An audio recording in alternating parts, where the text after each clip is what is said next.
इस देश को विश्व गुरु बनाने की बात चल रही है। विश्व गुरु कैसे बनेगा? रोड पे जहां पे हमारे टीचर्स को मारा जा रहा है, उनके हाथ तोड़ दिए जा रहे हैं, आप इस हिसाब से देश को विश्व गुरु बनाएंगे? जहां पे एसएससी के एग्जाम कंडक्ट कराने की बात आई तो दिल्ली के अंदर क्या हाल हुआ हम सब लोग जानते हैं। जहां बच्चों ने फॉर्म भरे उनके हजार 1200-1500 किलोमीटर दूर पे उनके एग्जाम सेंटर्स आ रहे हैं, और वहां जाने के बाद पता चल रहा है किसी का एग्जाम कैंसिल हो गया है, किसी का 500 से 600 किलोमीटर दूर पे एग्जाम आ गया है। राजस्थान और उत्तर प्रदेश वालों को पता चल रहा है कि उनका अंडमान निकोबार आ गया। क्या है ये एग्जाम है या एग्जाम के नाम पर मानसिक प्रताड़ना है? और जिनके एग्जाम कंडक्ट हुए उनको ना माउस ढंग के मिले, ना पेन ढंग के मिले, ठीक है, ना उनके पेपर ढंग के मिले, और उन्होंने जब अंदर जाकर आवाज उठाई तो उनको भी क्या मिला? वहां पर भी दंड दिया गया, उनको निकाला नहीं गया।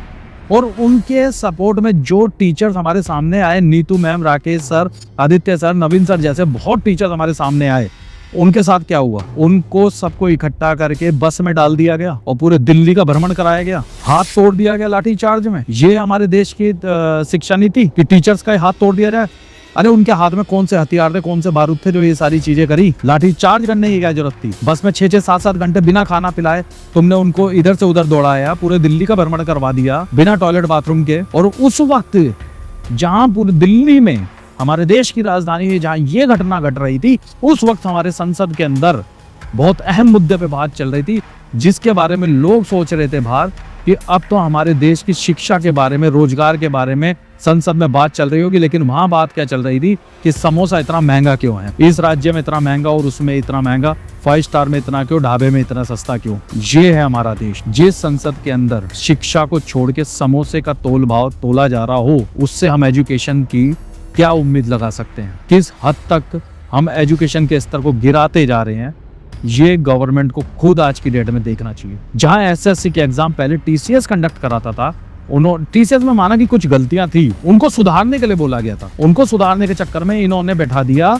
एडुकेटी को, जो ऑलरेडी पहले ब्लैक लिस्ट थी, और कई जगह वो पेपर लीक के मैटर में भी सामने आई है ना। उसके बाद बढ़िया इंफ्रास्ट्रक्चर है, फिर क्योंकि बस इसलिए बिठाया गया वो है सस्ती कॉस्ट कटिंग भी कहां पर करी है? जहां पर शिक्षा और रोजगार की बात आ रही है, वहां पर इन्होंने कॉस्ट कटिंग करी है। अरे संसद बनाने में, मंत्रियों के बंगले बनाने में, वहां पे कॉस्ट कटिंग क्यों नहीं करते हैं? या शिक्षा और रोजगार में इनको कॉस्ट कटिंग करनी होती है? और उस वक्त वो मीडिया कहाँ सो रही थी जो जरा सी बात को हमारे आके बता देती है कि साउथ के एक्टर ने गमछा अपने स्टाइल में टांगा तो हमारे नरेंद्र मोदी साहब और अमित शाह जी अपने स्टाइल में मुस्कुरा दी है। ये तो न्यूज देने की बात हो रही है इनकी। और उस वक्त न्यूज पे क्या दिखाया जा रहा है? प्रेमानंद महाराज पे केस करा जाए, अनुराधाचार्य जी पे केस करा जाए। अरे आप अपनी एंकरिंग एक रूम में बैठ के जो कर रहे हो ना ड्रामा, उस चीज को खत्म करो, और जो वाकई में जो इस देश के अंदर हो रहा है उस सच को सामने लाओ। डीओपीटी ने नीतू मैम से मीटिंग करी, ठीक है, उसका क्या रिजल्ट आएगा बाद में, ये अपने को बाद में पता चलेगा कि वाकई में उसका रिजल्ट आया भी है या नहीं आया। अब हमको सबको साथ में मिलकर एक आवाज बनना है,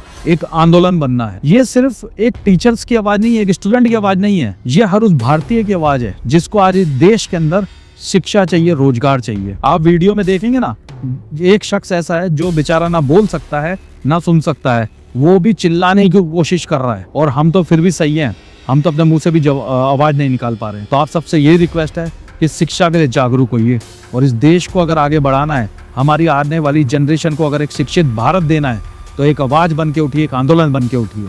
जय हिंद, जय भारत।